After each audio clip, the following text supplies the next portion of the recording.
Welcome to Season 2 of Breaking the Line, the ECNL podcast, featuring ECNL President and CEO Christian Lavers and Vice President Doug Bracken. If you have a question you want answered on Breaking the Line, the ECNL podcast, email us at info@theecnl.com. I'm Dean Linke, and here's what you can expect on this week's show. And to do exactly that, let us know what is happening on today's show. I turn it over to the President and CEO of the ECNL, Christian Lavers. Today we got Doug Bracken, as usual. What up? We got Jason Cutney, ECNL Boys Commissioner. Special cameo with Jason. And then we have Andrea Cortez, our creative team director, stepping in for Ashley Willis. Filling in for Ashley today as her proxy. Good luck with that. Yeah, I'll try my best.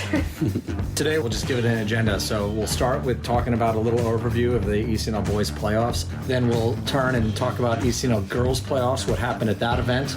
We know all the qualifiers and winners from there. Then we'll touch on a question we got sent into the podcast that was fantastic about choosing clubs at a young age. And then we'll finish with whatever bit of trivia that Mr. Bracken has come up with for Bracken's Brain Buster. And that all starts after this message from Continental Tire. This is Dean Linke with a special message from my good friends at Continental Tire. Enter for a chance to win the Continental Tire ECNL sweepstakes.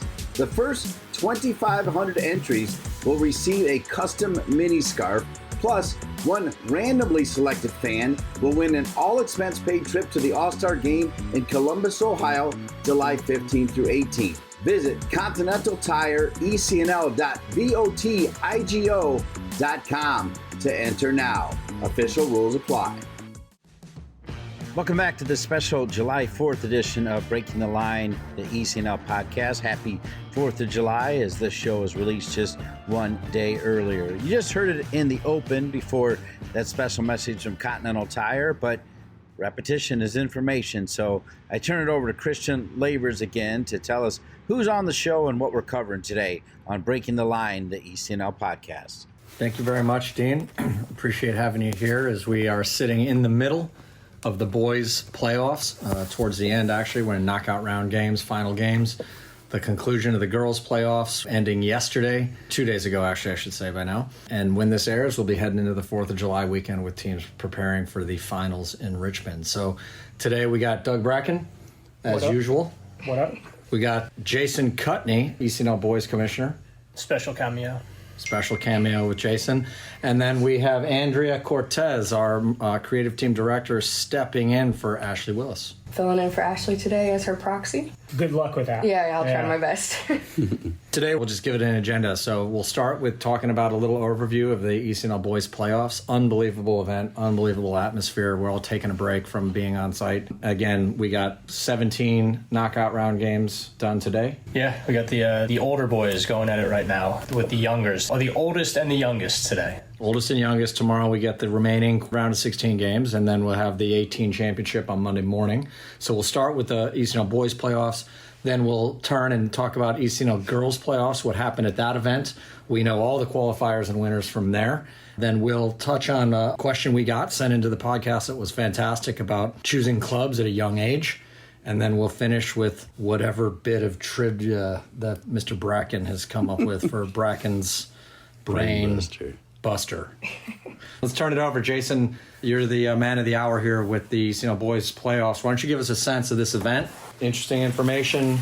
The biggest statement I can make on that is that it's the best soccer event I've ever attended, right? So, and I say that very genuinely. Just first and foremost, you're in soccer paradise, which Del Mar, it offers a lot here. But the amazing thing is all the teams, all the families, all the coaches, the directors, the college coaches and scouts that have come here have all said this is the best venue they could have imagined for an event like this. So, there's always a lot of pressure because you bring the best teams, 336 of the best teams in the country, all to one site, and you try to have them go at it. And you want to make sure you have a proper surface to play on. You want to make sure you have the right weather. And when you start an event like this with the best fields and the best weather, you're usually smooth sailing. And I think what we've seen so far is exactly that. Our staff has worked tirelessly to make sure the facility looks the right way.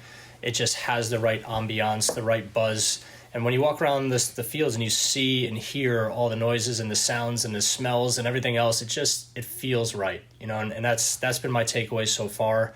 Kudos to everyone at Surf Cup Sports as well. The facility, the fields have been top notch. They've obviously done work over the last few years to make these the best playing surfaces in the country, and that's what we've looked for. So on that sense, it's been great. I think what we've seen from the actual footballing side, the soccer side, is the level has grown tremendously in this league. So, I joined in April of 2019, and to see the trajectory over these last few years to where we are now, to see these coaches going at it, to see actual tactical changes being made during games, and to see players coming off the bench that can change games, that's something you didn't see 5 years ago, in my opinion, right? And so you look at that and say, this is a very, very high-level game, and then you walk to the next field and you say the same thing, and so on and so on. And so I think seeing the college coaches, seeing the head coaches of some of the biggest programs in the country here, seeing the MLS clubs here, it's all ringing to be the best event I've seen. We were here 2 years ago, and it's interesting to compare because it's total apples to apples. Same facility, same event,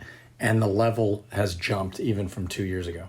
No doubt. The clubs have all recognized that too. So it's not just us. We're getting that comment from a lot of the directors, a lot of the coaches, and a lot of the families, to be honest, because we've spent a lot of time talking to families at our HQ tent and what they're experiencing in the players' lounge, for instance, which wasn't here. That wasn't a real thing a couple of years ago. They're taking that as one of their biggest takeaways from this event, right? Like just having the Euros on flat screen TVs that they can go in, get on some foam rollers, enjoy a beautiful little area. Kudos to Andrea's team. Kudos to Andrea, yeah. So, you have little things like that. We, when we're running an event, don't always think about those things. We think about the games and what might happen with the results and the tiebreakers. But the families come out here for everything, right? All the accoutrements that come with this event. So, to be a part of that has been really cool. That's been a big takeaway. But the level on the field, without question, is the highest it's ever been in this league. And these teams that are going at it at the 18-19s today, those are professional level games. These are goals that are being scored. These are celebrations that you see at the highest level, and that's the fun part. We can talk all day long about our opinion, and people can say we're subjective in that. But so if you take a step back and say, what's the objective proof points of the quality in the league? I mean, we had over 500 scouts here from professional and college soccer, and I'm sure you can dive into some of that, but almost every MLS team is out here scouting for players. You got full staff represented by a lot of the big time schools. It's not just us who says that. When people who are, their job is picking the next generation of college stars, the next generation of pro stars, when they're here in the numbers that they are, that speaks for the quality regardless of what we say. Look, we have a lot of friends that are in the college game now. Matt Chulis is a good friend of mine. He's at UVA. It's a top tier program, and he won't lie to me. As a former teammate, he will tell it like it is to me all the time. And he said, this is unbelievable. The way you treat the college coaches is spot on, but also the level on the field has grown significantly. So the ECNL it's a landing spot now for college coaches. When you see guys like Sasha from Maryland walking around, Brian Weiss at Georgetown, you have these top programs, the Clemson staff. These are things that it's great for the boys on the field because they're always one eye over to the sideline in showcases. But when it comes to playoffs, both eyes are on the field, right? They're focused on winning. And what has resonated with me is the college coaches saying that they're here looking for guys that'll put it all on the line to win a game because that's what they want. They like the nicey nice. They like the ability to move the ball around the field and keep it on the floor. But when you need to win, you have to change those things. And that's what we're seeing in these games here. These kids desperately want to win. They're clawing for everything to the last second of the game. Well, and the atmosphere and a lot of that, the branding and the look and the feel is a huge credit to Andrea and the creative team. But the other piece to this is just the atmosphere around. There's so many people here, and you're hearing celebrations and yells all over the field. You turn to your left, to your right, and listen, atmosphere matters. Playing in something that's exciting and that creates pressure and where there's eyeballs on you and people, the emotions are high. I mean, look at the Euros. It's unbelievable to watch the atmosphere there. And the atmosphere here has been unbelievable for these players. Yeah, you just look at the 18-19 semifinal that just took place with Dallas Texans and Florida Craze. That went to PKs. There was no less than 1,500 people wrapped around the end of the field watching these kids kick, right? And that went, 11 shots deep or 12 shots deep? Well, it went to the ninth round. It's crazy. Yeah. It's crazy. So you look at something like that, and every game is on the knife's edge. Everyone's worried all the time. The coaches are trying to it's chess on the sidelines. You see it happening, but the atmosphere as you walk around, the NTH staff said it to me yesterday, and they were so right. The motivation of getting multiple teams here from your club is so that you have a bigger fan club at all these games, because the fans matter. They move the dial in these games. My favorite moment so far is big number 6 center back, 5th kicker for Florida Craze. Yeah. Steps up with the Panenka. So a pretty gutsy move, but Big boy too. Everyone expected him to laser one. Huge dude, but unbelievable. The atmosphere. I mean, it was packed around there. It was awesome. So that's another issue, and we talked about this. Several years ago, you had more clubs that were here with 4 and 5 teams. Another fact, objectively, about the quality of the league is that there are less teams with 4 and 5 teams here because it is that much harder to get here. And let's talk about what you've seen in terms of consistent performers across the age groups by conference, maybe to start, and then we can look at individual clubs, because the data points are really interesting when you say there's 64 teams here in the Champions League for most age groups, and generally what we're saying is that 64 is justified based on the performance of even the teams that might have qualified as number 64. They are performing pretty well on average. Yeah, and the boys' side wants to win a national championship, right? So we have everyone in each conference competing, and the depth of player pools in this country on the boys' side it's extremely deep. You've got a lot of clubs around the country that have joined ECNL, right? So we have 145 clubs, and when you go through those conferences, it's only 30 to 40% that are qualifying for playoffs, right? So it's a dogfight in your regular season to get in, but what we look at as a barometer of that from an objective standard is when you look at the last team to qualify out of each conference, how are they performing when they come to this? So just to clarify, that means if a conference got 7 qualifiers to the Champions League, you're talking about the team that finished 7th. Correct. So they just got their nose into the postseason. Yeah, they were living on that bubble. They made it. In the end, it came down to the final weekend. We know how it goes, right? Everyone's looking at the standings and how are we going to qualify and everything else. So those teams that have made it in, 50% of them we're seeing having either winning records or positive goal differentials, right? And that says something, because that means they're not coming in and losing handedly, right? They're coming in and they're competing, whether they're 1-1-1 over 3 games, or in several cases 3-0, in other cases 1-2, right? They're giving games that when you look at the goal differential, it's mostly positive, right? And so we're just over 50% so far with 2 age groups that we're looking at, that they have a positive goal differential with more than 50% of those teams. So the Southwest Conference is a good example. Texas, with Dallas especially as North Texas, these are areas of the country that are very deep with talent.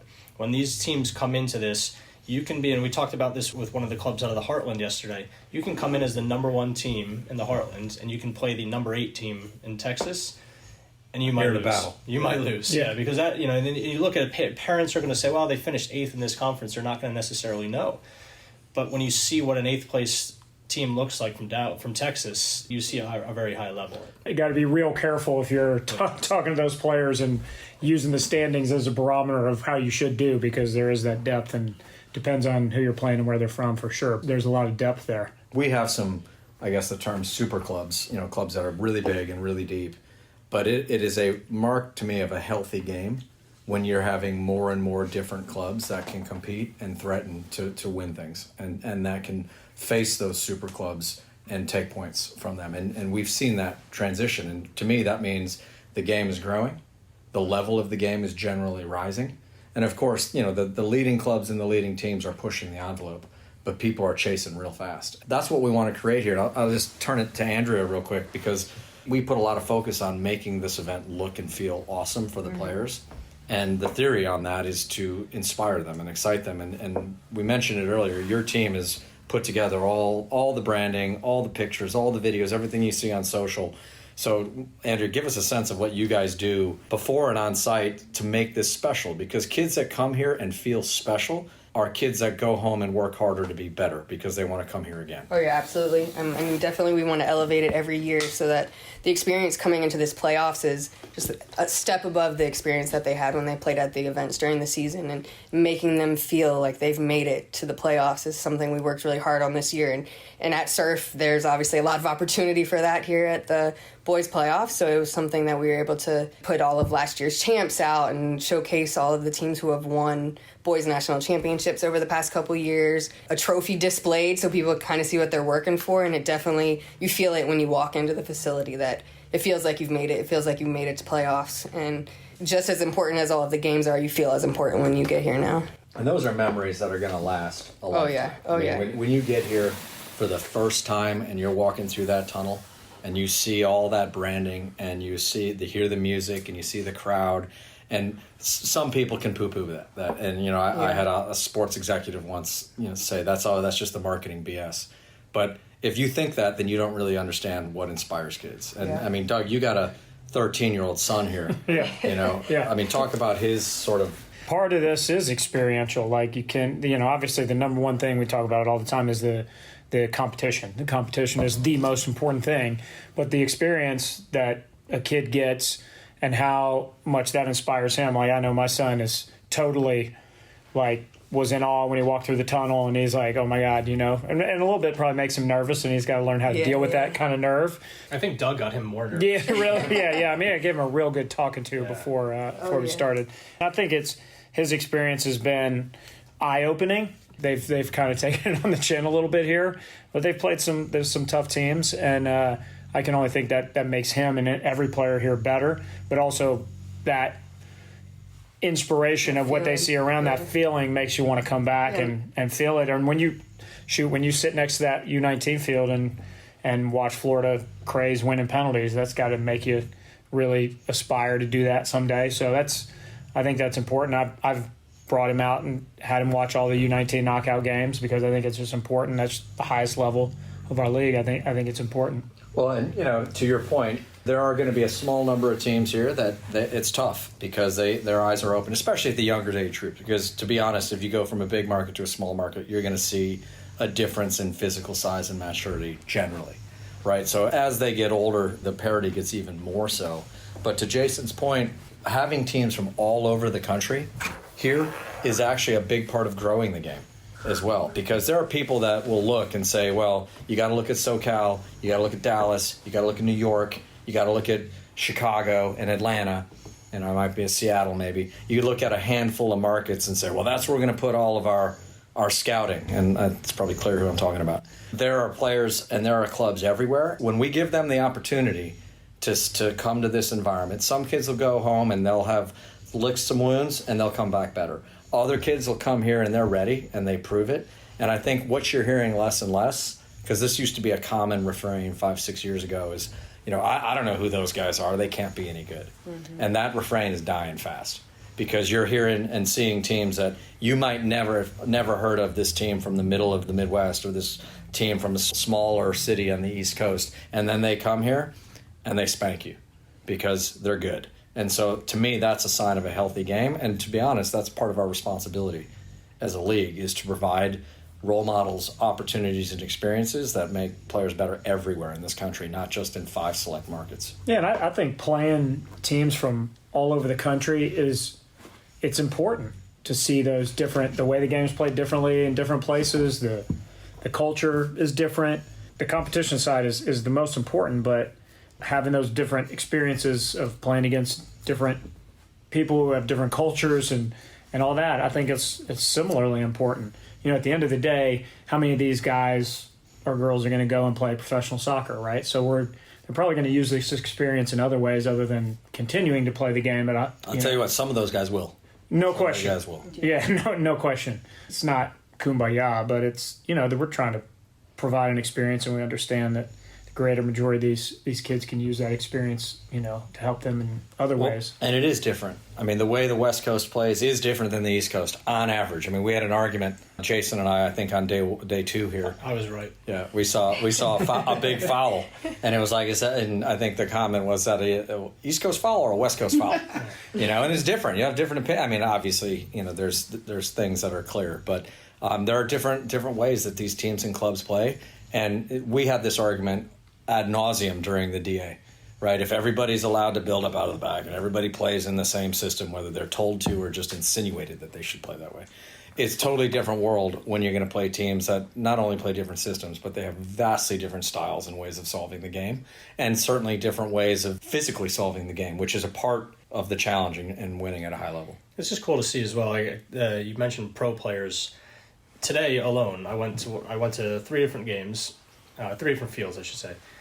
And one of those games that was going on had a kid that was going to Pachuca next year. One had a kid going to Club America, and one had a kid going to Hajduk Split.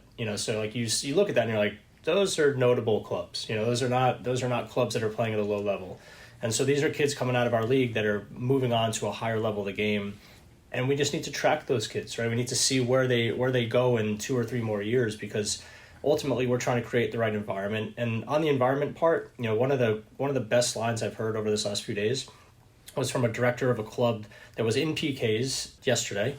And he basically said, 2 of my players have been in national selection games that have gone to PKs and they've kicked in them.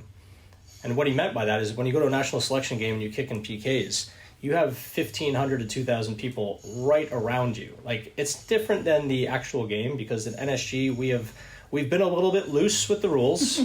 We've allowed 1,500 kids to walk onto the field, and they're basically this is not an endorsement of that. But they're basically right next to the kicker. They form a bit of a tunnel. New Jersey wall. Yeah. And it is intimidating. Like, you are taking a PK with kids just all over you that are 7 yards away from you, right? And to go through that and then go into a game like this, that does help you prepare for it, right? And you talk about preparing a kid for pro soccer. A kid needs to play against men, needs to play in front of crowds, needs to play in that environment. Well, that's what we just saw a second ago with Florida Craze and Dallas Texans. That is a professional environment, right? And you see teams, and I go to Crossfire because the Crossfire game against Davis Legacy was a very good team. Yeah. They made a couple of mistakes and they got stung. They got punished hard. Yeah. Yeah. And that's the difference, right? Because you can make mistakes in certain levels and get away with it and get away with it and get away with it, and you come here and you make a mistake and you're down 1-0. I think the third goal was a 3 or 4 pass 80-yard counter that was executed phenomenally by Crossfire. And you don't see that in most leagues in this country. You don't see the execution and the quality. No. And they did it on a proper playing surface, too, which that's a big part of it, right? Like, you want these kids to be able to put the ball on the ground and play. And when they go direct and they're taking that ball down out of the air, you want it to not bobble up. You want them to be able to strike through that ball. And we're seeing that this weekend, which has been so amazing. Jason, why do you think the level has increased so much from your perspective? Well, a few years ago when the U.S. Development Academy was terminated, we obviously had a migration of clubs that came across. And there was a number of those clubs that were very good. We tracked the metrics, as we always do, that first year to see how many quote-unquote former DAs were going to advance in the playoffs to knockout rounds versus the ECNL OGs. And it was 50-50. And I remember we were in... It was 50-50 at like every step of the postseason, which is... We'll talk about that Which later. is awesome, right? Because you see that and you don't know, right? You don't know. And that the narrative in this country at the time was, well, the former DAs are just going to smoke everybody and it's, it is what it is. And that wasn't the case. The objective metrics said that was not the case. And then when we went to the finals, the former ECNL or the ECNL OGs had a better winning percentage in the finals, right? They edged them out there. And we've just seen that data line continue. And I think when you see something like that, all these clubs realize that everyone's pretty good. The parents then realize that everyone's pretty good. But to this last year and a half of growth, I think a lot of this is pride in the league. We're seeing, if you can look at merchandise sales and see that they're going up and up and up, that's not because people like spending money. It's because people are proud of being in the league. And so they're buying more ECNL gear because they're really proud of being in this league. What that's leading to in marketplaces is that more clubs in those areas are starting to recognize that the top club in the area is an ECNL club.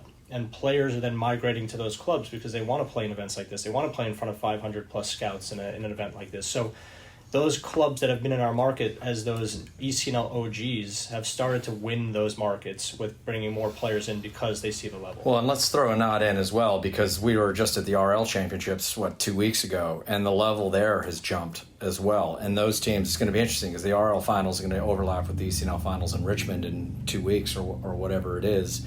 And I think that also is a nod to how important it is for us to have this pathway, that you prove yourself in the RL and you move up from the RL, because when you take away some of the marketing BS, and I say that from the sense of, people that say, this matters or that matters, But if you just say, let's give people an equal playing field, which we try and do by saying earn your way within the regional league, and then you get the opportunity, which we've rewarded, you're seeing that we are creating competition that's broadening the base, raising the quality of the game at both levels. Yeah, the RL event, I flew out to California last week to watch the RL West event.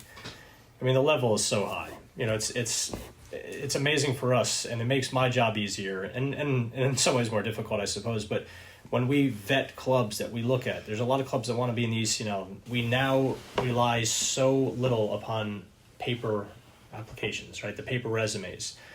It's shown on the field. And so when you go to the RL event, you're seeing collectively in each one of those 4 locations, the top 16 teams that have performed across the year in their regional league that have now come together. And so when we bring those groups together, you're seeing the best of the best from that league. You're seeing now the trends of which clubs are bubbling up, which clubs are really sending multiple ages to Virginia for the national finals. And that's a big point for us, right? That's helping us look at that club and say, this is a future club that we have to really watch and monitor closely in this next year. So let's put a wrap on the boys. So we got the U18 final on Monday, Florida Craze against Seattle Crossfire, which you couldn't find 2 teams that are farther apart in America than Orlando to Seattle, which is kind of cool. Literally. We have knockouts going on, as we talked about. Jason, let's wrap it with any shout-outs to clubs that have performed at multiple levels. Who are the clubs that have advanced the most teams so far to the knockouts here on the boys' side? So far, I've been looking at the conferences, the club side of things. When you look at the performance, and I think Doug might have the metrics. Yeah, it's three clubs so far. We have the 15, 16s, and 17s have advanced to the round of 16. And there are 3 clubs that have advanced all 3 of their teams, and that's Florida Premier Solar out of Dallas and San Diego Surf, because they're home and they get to sleep in their own beds and eat their own. That's the only they're home cooking. Yeah. Those are the 3 clubs. Yeah, and I think when you look at conference weighting as well, because we use this for how we delineate between conferences for postseason spots. But when you look at something like which conference is sending the most teams to knockout round games, right? That's something that we'll look at from a trending standpoint. Southwest, very strong right now on the boys' side. Mid-Atlantic and Texas just behind them. And that for us shows a lot in terms of where do we weight these conferences. So when we talk about that earlier point of the final team in your conference that's qualifying for postseason, we know that those conferences can go deeper and deeper and still not drop that level. I do want to give a shout out, as we talk about the branding, I do want to give a shout out to the events team and the ops people that work for ECNL who take all that branding, set it up, make it come to life. And they're really working their socks off to make this event great. So definitely want to give a shout out to all of our events team. Yeah. Always have time for shout outs. Segment 1, ECNL Boys. When we return, we talk ECNL Girls. This is Dean Linke with a special message from my good friends at Continental Tire. Enter for a chance to win the Continental Tire ECNL sweepstakes. The first 2,500 entries will receive a custom mini scarf. Plus, one randomly selected fan will win an all-expense-paid trip to the All-Star Game in Columbus, Ohio, July 15 through 18. Visit continentaltire.ecnl.votigo.com to enter now. Official rules. Welcome back to Breaking the Line, the ECNL podcast. Once again, here's Christian Labors. We're turning our attention to the ECNL girls playoffs wrapped up in Redmond, just outside of Seattle. It's amazing when you think we had 350 or so teams in Seattle, the best in the country on the girls' side, and then 350 some odd of the best in the country on the boys' side here in San Diego. So we ended with a shout to the events team, and I'll give them another shout now, and the league services and everybody, because they're really doing an unbelievable job of managing all the logistics. We talked about this in Seattle. I think there were 5,000 pounds of ice used on day one in Seattle. So when you talk about the logistical challenges to do this, great for them. But so the girls' playoffs wrapped up. Probably most notably was the U18s, where they crowned a national champion. The 2-time defending champion, St. Louis Scott Gallagher, was knocked out in PKs. In the semis. And a really good game by Concord Fire, who's made now a couple of finals appearances in the last couple of years. Won it 2 years ago. The final was San Diego Surf against Concord Fire, and really an unbelievably talented surf team won that final after really a dominant run through the playoffs. Kind of felt like everybody was playing for second. Yeah, they really just rolled through everybody. Yeah, it was a team hitting its stride, with the motivation at the right time. So kudos, congrats to them, and the coaching staff there did a great job with those players. And then we now have the quarterfinals set for the 13s through the 17s. And it's interesting when you look at that data about who's gone through and what it tells us, because, again, we can look at it from a conference level, we can look at it from a club level, we can look at it from a depth level, and we've got a little bit of data on some of that, and we'll unpack it in a lot more detail over the coming months when we start looking at qualifiers and structure for next year. But Doug, you want to call out anything about the qualifiers and what it tells us? From a conference level, far and away the most successful conference in this playoffs, and this is a trend, maybe not to the extent that it has been this year, but the Southwest Conference has 17 teams through to Richmond to the quarterfinals. Well, that includes U18s as well. So that's the next best conference, I think, is the Midwest with 6. So that is a huge shout out to the Southwest and how they performed.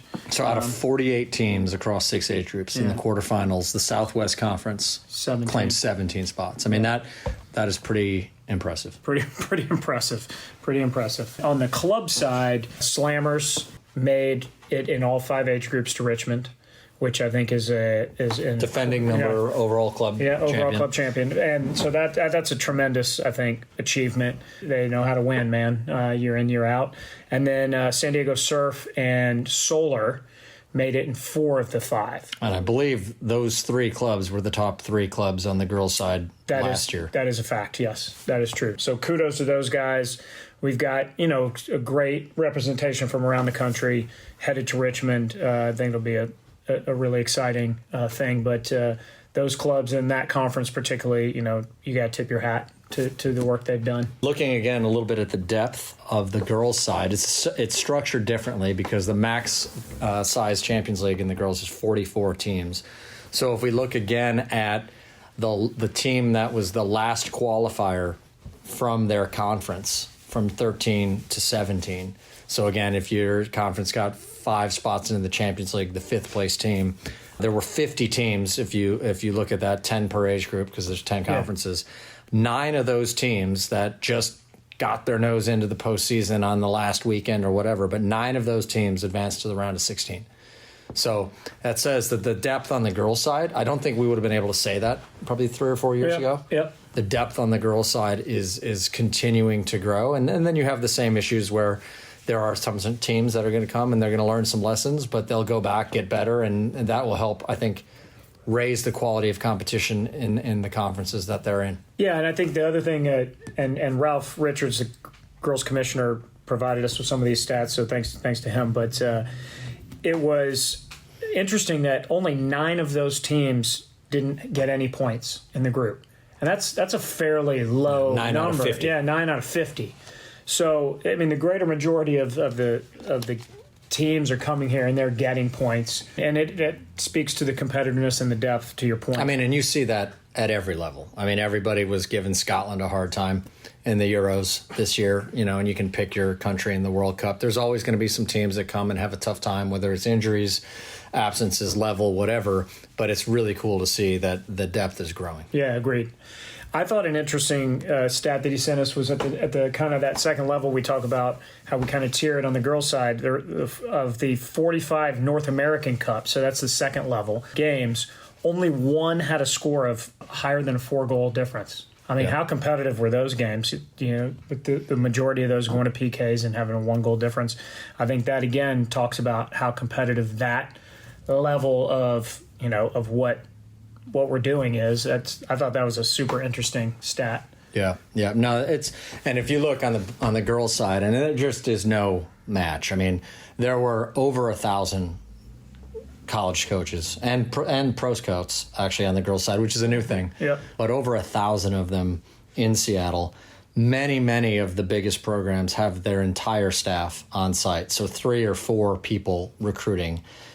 For the higher level games, you have clubs that are talking about 120, 140 college coaches watching one field.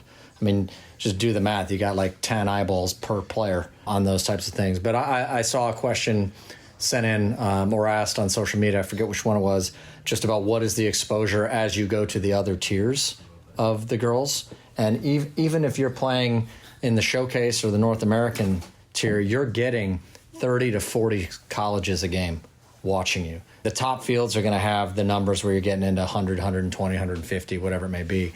But if you're in the ECNL playoffs, you earned it, and you're going to have 30, 40 schools at every game watching you no matter what level you're playing at. No doubt. No doubt. You said this, Christian. I think the atmosphere there was the best I've been to of a girls' playoffs, and we've been doing this for a long time now.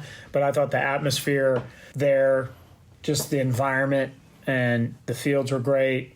And I thought it was a really unbelievable event, great experience. So I just think we keep up in that game year in and year out. It was a cool thing. And to your point on the boys' side, like explosive reactions everywhere around the field, and that's makes it a lot of fun. So Andrea, you are not a soccer player. No, I'm not. You were a softball player. You're new to soccer in the last couple of years here with your time here. So. And you've seen and been a big part of changing how we set up our events from a experience standpoint.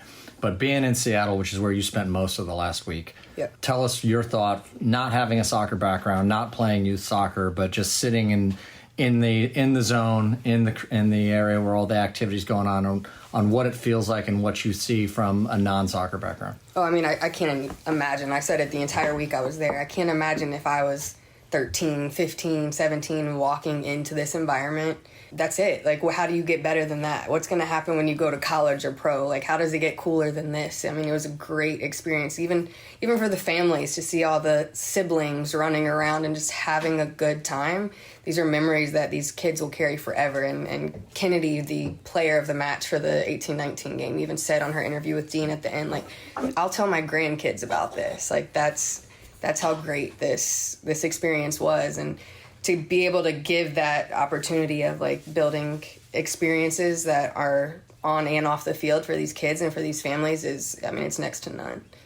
She's so on point. I was with the national team back when they used to have a dome in Seattle. I don't think they do anymore. They tore it down, right? You remember what they had? The King Dome, right? Dome, yeah. And I think the football team played there, and that's gone. Casey Keller played in the game, and back then I thought it was awesome. Now, fast forward 30 years later, the city's fantastic. It is a true soccer town, and will leave a lasting memory with everybody that was involved in it forever. Well, and that makes me think, because people talk forever, hey, is soccer going to make it here? Is when soccer going to be that dominant sport? And everyone has their opinions on that. And one of the things we've always responded on that is there's a huge cultural piece to that. You can't replicate hundreds of years of soccer history from South America or Europe. And you can't replicate the club that your grandfather or grandmother grew up supporting and cheering. So creating family experiences and memorable moments for the whole family is actually, I think, an important part of changing soccer culture and growing soccer culture here, because there's nothing that's going to make somebody like soccer more than going and being in an exciting environment where they say, wow, this actually has some importance to it. I mean, you can go watch the best players in the world, and if they're on an empty field with no crowd, which we saw during COVID, it's not as cool. Right. No matter how good they are, it's not as cool. Or you saw that, I remember seeing that in American Idol. Remember when they couldn't be in the virtual audience? Yeah, and they had to do it from like their porch. Yeah. And it's like the same singer doesn't sound as good when they don't have lasers and smoke behind them. Yep. And somebody, again, could say, marketing BS. But that is a huge part of making people fall in love with the game. And more people in love with the game means more people playing the game, means more people cheering for the game, which means people are more inspired to work harder at the game. I think if you're an old guy, like myself, Doug. like myself, like Dean, for example, I grew up playing in the 80s, black and white. I can tell you the atmosphere, and I played club soccer at a decent level. On a cow It's pasture. a completely different. So I don't know if our men's team will ever win the World Cup. And To be fair, Doug probably had those pull-on shin guards that were like shin the guards. shadow box Umbro shorts. We can talk about that later. So, I don't know if the rest of the world's caught up to our women's team, they say, or whatever. But I will say the culture of soccer and the connection to soccer has definitely changed in this country over the last 30 years. It's way different than it was before. So I do think maybe it's just an incremental thing. But to Christian's point, and I do agree with this, that the more we set it up to inspire players and make them have a great experience, the more people are going to connect with the game. I mean, it's like night and day comparatively than it was then. So I think we're going in the right direction. I don't know what that means or what the outcome is in comparison to trying to compete with Europe or South America or whatever. But I know that my kid is getting to experience something that's really cool that he's not going to forget. Some of the best memories will now be here around the game. No question. Yeah. I brought my 2 oldest sons today to try and watch the U18s. They ended up having more fun playing foosball in the player lounge, which is okay because they're 7. So, but even that, I said, "Come on, let's go watch this shootout." And my son's first response was, "Dad, I'm playing foosball." So, but they get there because my 13-year-old's like, "Hey, we're going to that U19 semifinal." So they get there, Christian. They do. So, unbelievable experience here. Now the boys will wrap up here on Monday morning. Then we hit the 4th of July. 10 days after Monday, I think, July 10th, is when we start to kick off the finals. And the finals is a much smaller event, obviously. So you don't have all of the hoopla and pageantry. But Andrea's got a few tricks up her sleeve to make the finals a special experience, especially for the teams that will be advancing to the national championship game. We'll pivot to a quick preview of the finals. And probably the most controversial thing, and it's something that came up in Seattle, is that we learned in Seattle that there's actually going to be a 2007 national team camp on the girls' side that is going to be held over the same dates as the ECNL finals. And that is something that we were not informed of or aware of from U.S. Soccer on that part. We have expressed our thoughts on that. Displeasure, if you will. Displeasure. The reality is that will force players to choose between going to a national team camp to potentially make a World Cup roster or to play for a national championship. And, before anybody says, "Oh, this is all about winning and clubs," it's not. It's actually about player experiences. Because if you look at the two of the most exciting and memorable things you can do as a youth athlete is win a national championship or compete for one and represent your country. To overlap those is really, really unfortunate. Had we had any notice of this, we would have changed our dates and almost certainly would have been able to do so. But we did not get any notice of this at all until people started actually approaching us in Seattle and saying, "Did you hear about this? I just got an email that I'm going to have kids that may not be able to play." So for all the families who are saying, "Why is this happening?" It's happening because there wasn't a communication. We're going to do our part and have expressed our opinion because we don't know when camps are scheduled. We don't have that information. Unfortunately, this happened in 2016 as well, and it was a big, big to-do, and people were really upset with it, and apparently we didn't learn the lessons enough. So hopefully that will never happen again. We will do our best to avoid that, but I think it's a clear area where it just has to be better. Yeah. There's got to be better communication between the parties involved. Youth soccer and the experiences of youth soccer are great from a holistic standpoint. But man, you talk about the rest of the world catching up to the women's team or not catching up. But they certainly haven't caught up in terms of depth. So at the top level, are there countries who can play with our team and be as good or better? Sure. We probably could put 2 or 3 more teams of similar level together. And the experience of playing in what we believe is the best league in the world in terms of youth experience on the girls' side and playing the best against the best in a national championship environment with all that pressure and with all that atmosphere is an important part of learning and growth, because you don't just figure out how to win magically one day when somebody says, now it really matters. You have to learn how to deal with that pressure and how to perform on that stage more and more and more as you get into these 15, 16, 17, 18 age groups. And it's a shame that that's going to happen, but we will do our best to make sure that that doesn't happen again as we look forward. I think it's just not fair to a kid to have to make that choice when you've, played your entire life to get into a national team camp, but you've also played your entire year to make it to the national finals. I look at this very similar to the U19s on the women's side. A lot of these kids can't come participate because they have to go to college early. Yeah. I think it's incredibly unfair to the players to make them make that choice. I think they should be able to finish their experience with their team, which is an experience they'll never forget, and it was obviously shaped them as players, shaped them to the point where they're getting called into a national team or going to a college program.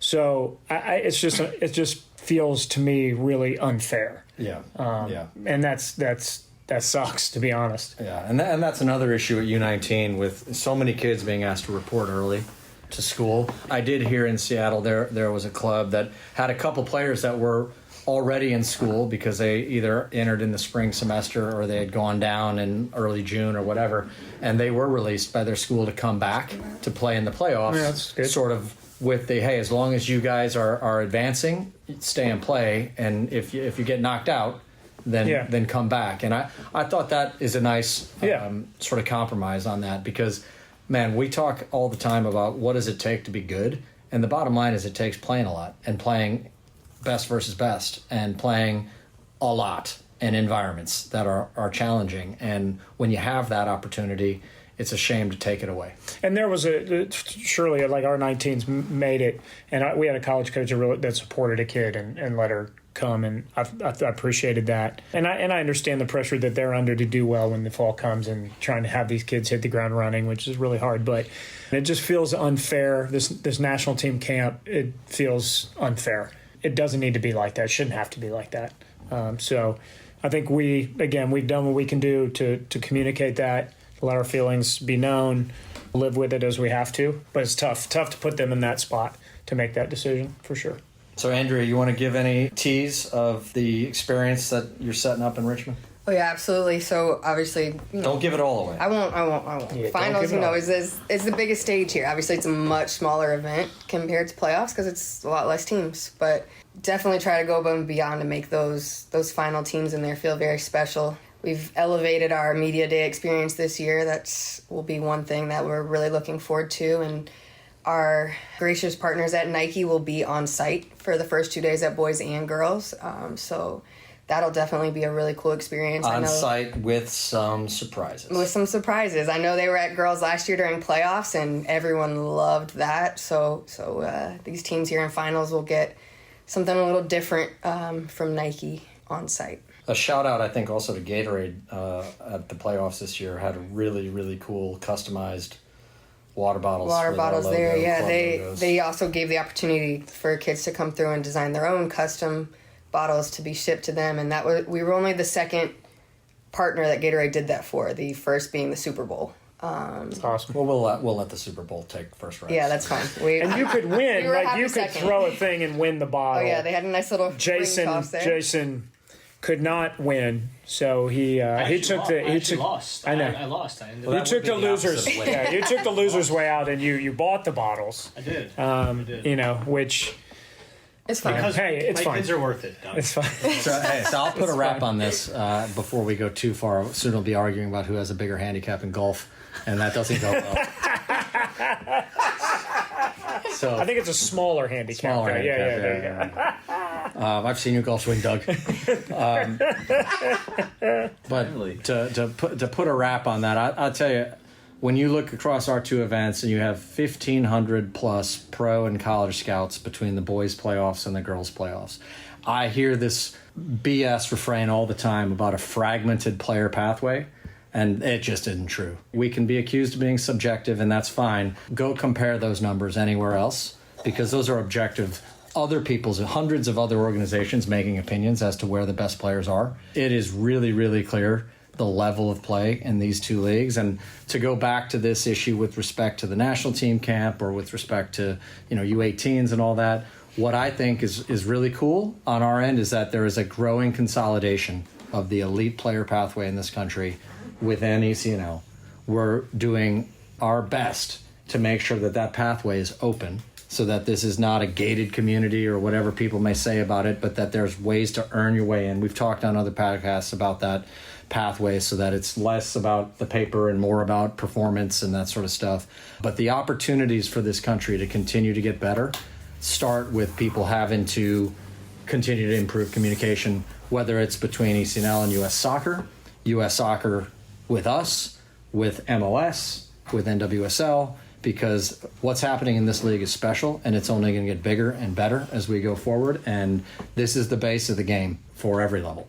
And so as we can do better and the clubs here do better, if we can work even more hand in hand with the next step in the pyramid, it'll be better for the game. And so this is my call out here to say, let's make sure we don't have these types of communication failures in the future. Hear you loud and clear, Christian Lavers, and well constructed. When we return, remember, we want to hear from you, and we have a question that came in to info@theecnl.com. That's info@theecnl.com. Andrea will break down that question after this message, once again from Continental Tire. This is Dean Linke with a special message from my good friends at Continental Tire. Enter for a chance to win the Continental Tire ECNL sweepstakes. The first 2,500 entries will receive a custom mini scarf, plus one randomly selected fan will win an all-expense-paid trip to the All-Star Game in Columbus, Ohio, July 15 through 18. Visit continentaltire.ecnl.votigo.com to enter now. Official rules apply. Welcome back to Breaking the Line, the ECNL podcast. One of the things we've said with this new format is we want your questions. Christian, and Andrea's here. She's got some questions, I believe. Yeah, we got a good one, Andrea, so why don't you read it out and we'll open the debate.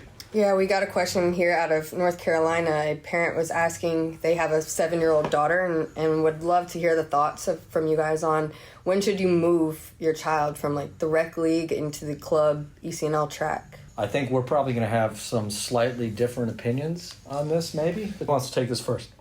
I'll go first because I have two daughters that are in that exact age range. So, I have a 6-year-old daughter and I have a 9-year-old daughter, and a lot of times when I look at, and I'm in a smaller market, I'm in Pittsburgh, right? So Pittsburgh is not a huge market necessarily, but what I have always looked at, and this is even before I had my daughters involved in the game, is the coaching is a big part of this, right? So the environment for a young player to be in is typically at those young ages not defined by the league, it's defined by the coach. Christian, you say it all the time, leagues don't develop players, right? So the coaches develop players, the environment develops player. I think the coaches drive this in a big way. And so if the right environment is there for a young player to develop technically and tactically, and then you start to layer in the emotional development, the physical development, things like that at slightly later ages, if that right environment is there, then it's the right environment, right? And the competition of what you bring into this is the biggest piece that's missing in our game. So I'm a big believer that winning is a big part of development. I hate when people say that winning is not part of development. It is absolutely part of development, in my opinion, because you have to teach young players how to win. You have to put them in environments that help them understand the value in winning. And so when I look at a young player, I look at my daughters, I want them to be training at a very high level, but I want them to compete in really difficult games that force them to understand what it's like to lose and how to win, right? And winning is not going to define how they play. They're going to stay, and I happen to coach them, so we're not going to... He's like Will Ferrell and kicking and screaming, if you guys wonder. I wear the same outfit, I do, but when you train young players in an environment that is helping them understand how to win and the importance of winning, it does change how you enter into games, right? And so that environment, what we do in training sessions is create really competitive training sessions. Everything we do, if we do technical work, there's a competition to it. It's not just technical work. It's not just dribbling just to dribble. It's dribble to compete against the person. All right, so your point is the coach. I think the coach drives that conversation more so than anything else. Okay. Doug? If the environment exists, you need to ask lots of questions. You need to ask lots of questions about the priorities and how that coach is going to take your player, your daughter in this case, on that development pathway. And I think it's really important to ask those questions. To agree with Jason about learning how to win is an important skill, I don't necessarily think it needs to happen overtly at 7 years old. It can be kind of under the surface, if you will, and we should never sacrifice the development, all the things you need to win at the later times in your career in order to win at the younger age groups. So, because you'll see that a lot where a team wins because they have a physical specimen early and they use that to their advantage to win games, and that doesn't necessarily translate to success later down the road. You have to ask lots of questions of the coach. I agree with Jason 100%. It is all about the coach and the environment that they create at those age groups. First and foremost, you want your daughter to have and cultivate a love for the game. I've said this many times. If your motivation for playing is anything other than love of the game, then you're probably going to hit a hurdle or a wall sometime that you can't get over. So I think there's that fine balance. How do you teach the players what they need to know and how they need to know it? And I don't think it's a bad thing to teach them that at a young age. I think it's good because you can't make up for time missed. Does that mean a 10-year-old who's been playing rec can't be successful as a soccer player? No, it doesn't. So I do agree with Jason, but I do have that caveat of I think you can teach winning later. Slight variation from both of you, but we're all generally the same. So first, I would say the coach is the most important thing at those ages. Second thing is if they're not having fun at those ages, they're not going to be around in the sport long enough to even have this conversation. So that's a big part of the coach equation, I think. We talk a lot about when you look at pro involvement in youth soccer, and that there is zero correlation between who's doing well at 7 and 8 and who makes it at the top level. I mean, it's 0.01%. But I also think, whether everybody wants to admit this is true, if you look at most top-level youth clubs and the roster at 16 and 17 of their top team, and how many of those kids were in that club at age 7 or 8, and it's not many. Not many. There's also a lot of change in that. And occasionally, every club will have that group that did have a very talented young group that stayed together, and a core of those players are still around at the top level at age 17 and 18.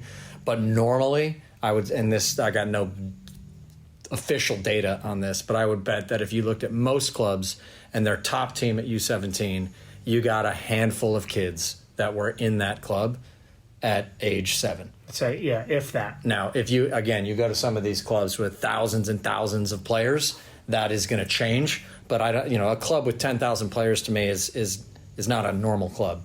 That's like a town. So, when you have 15 teams at U7, most of those kids are going to be a part of your top team, because even the kid on the 7th or 8th or 9th or whatever, if they tier, and that's a different equation, because I've been a part of clubs that don't have any variation. They sort of manage the environment at age 7 for the kids that might be a little bit farther along, mostly because of birth order, in my opinion. And then I've been a part of clubs that, have different level teams at 7. So I think my answer would be the coach is the most important part. As you get older, 10, 11, 12, coaching is always going to be a really important piece, but at some point you also need to be playing with and against people like you. That is not the case at 7 or 8, especially if sometimes there's a commuting factor.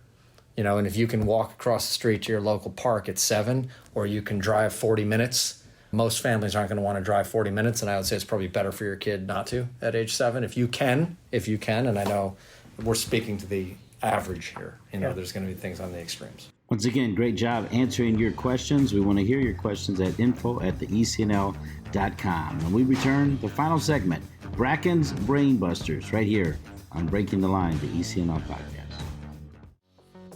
This is Dean Linke with a special message from my good friends at Continental Tire. Enter for a chance to win the Continental Tire ECNL sweepstakes. The first 2,500 entries will receive a custom mini scarf, plus one randomly selected fan will win an all-expense-paid trip to the All-Star Game in Columbus, Ohio, July 15 through 18. Visit continentaltire.votigo.com to enter now. Official rules apply.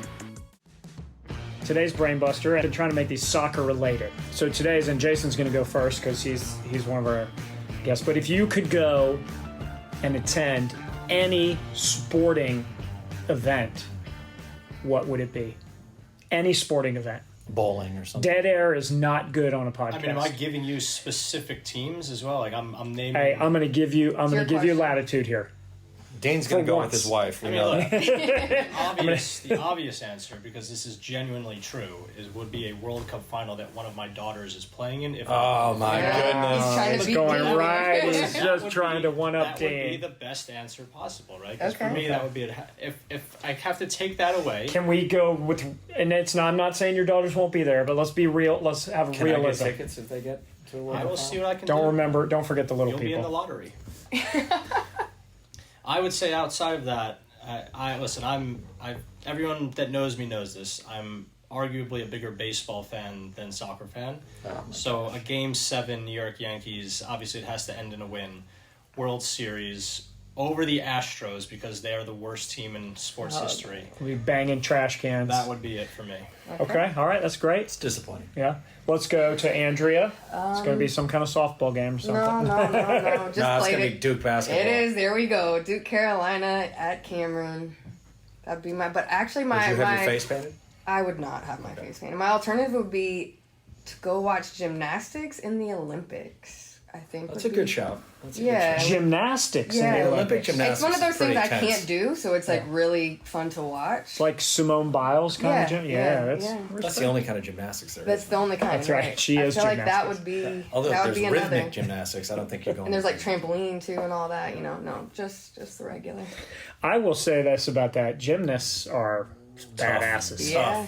I mean, Badasses. Fresh off of breaking camp, I'm going to the gymnastics this year. in no way. Paris. Yeah. No Are you way. really? Yeah, Yeah. well, Dean's gonna live my dream. Dean didn't invite any of us. He man. did not. I didn't make the lottery there. All right, Dean, what do you got for us today with your wife? Obviously, we already know she's going to come with you. Yeah, you know what? She actually will be very happy to step aside for this one because I made the mistake of taking her to one of these games.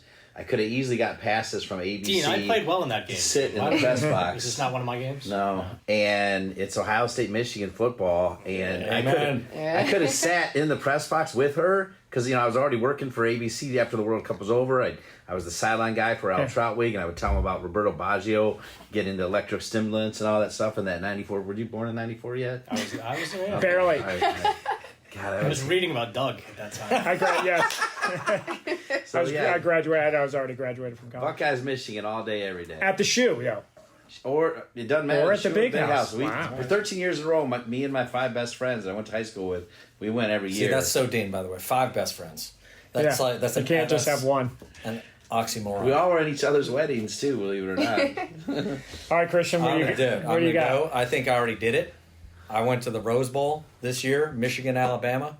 Okay. I am a long time Michigan fan. Long suffering through most of the 2000s. Grew up in Wisconsin, by the way. True. So you can Wore try the to figure maize that and out. blue to Camp Randall when I was a student in Wisconsin. I respect that. Went to that game. Best stadium experience I have ever been in. And, the Michigan fan base is a borderline insufferable fan base. Not as bad as Ohio State, of course. I agree with that too. Yeah. But to sort of finally cross that, long, 3 years against Ohio State in a row, Nick Saban's final game, the way that game went, and I thought they were going to lose in the fourth quarter.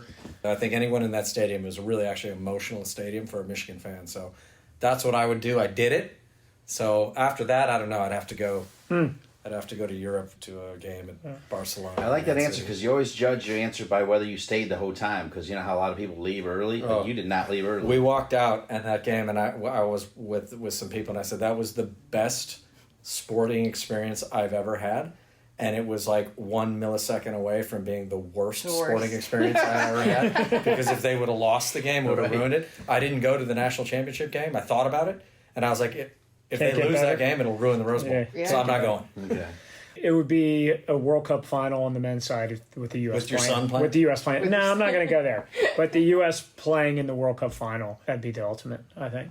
Nice capper, Doug, with your own brain buster. A World Cup final featuring the U.S. men would indeed be something else. And most likely, the team would include players that have had ECNL experience. Got to be the case. I want to thank all of our great guests, and I want to thank all of our great listeners. I also want to thank my producer, Colin Thrash. For each and every one of you, happy 4th of July, everybody, from the ECNL. And we'll see you in 2 weeks for another edition of the new season of Breaking the Line, the ECNL podcast. Thank you for listening to Breaking the Line, the ECNL podcast. And remember, if you have a question that you want answered on Breaking the Line, the ECNL podcast, email us at info@theecnl.com.